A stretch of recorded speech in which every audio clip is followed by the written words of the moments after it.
as a metal disc of radius किती आहे दिली होती 0.1 meter, is it right? As its radius 0.1 meter म्हणजे 10⁻⁻1 मीटर. एक मिनिट ऐका फक्त. ह्यातला सगळ्यात महत्वाचा पार्ट प्रॉपरली एक्सप्लेन झाला नाही काल.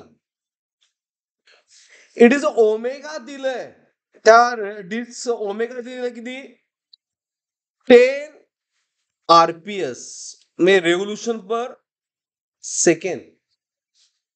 मग ज्यावेळी रेव्होल्युशन मध्ये असतंय त्यावेळी आपल्याला कॅल्क्युलेशनला रेडियनला कन्वर्ट करावं लागतं. This is a correct explanation.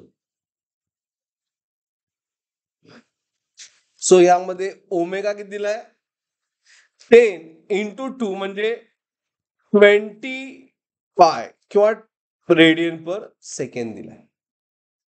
Okay. B दिलाय 0.1 टेस्ला प्लस 0.1 म्हणजे 10⁻⁻1 टेस्ला. आणि इथं दिलंय काय मेटल डिस्क. मेटल डिस्क असून दे रॉड असून दे. अजून एक प्रॉब्लेम आज बघायचा आहे.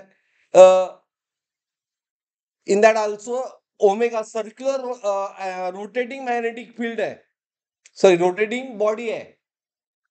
as for all rotation EMF ER चा फॉर्म्युला तुम्ही अप्लाय करायचा.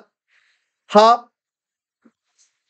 बी ओमेगा लेंथच्या ऐवजी रेडियस. अंडरस्टूड. आणि मला आता व्हॅल्यू सांगा. हाफ बी किती आहे 10⁻⁻1 चा स्क्वेअर. ओमेगा किती आहे 20 पाय. बोलू नका. रेडियस किती आहे 10⁻⁻1 चा square. and that's why it is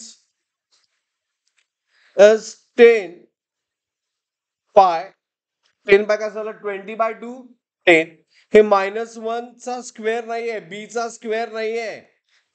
it is just -1 आणि -2. मग एक राहिलं 10⁻³ व्होल्ट म्हणजे 10 पाय मायक्रो मध्ये मिली मध्ये सोल्युशन पाहिजे milli volt. Is it clear. Understood. Okay. असं सॉल्व्ह करायला पाहिजे जे आपण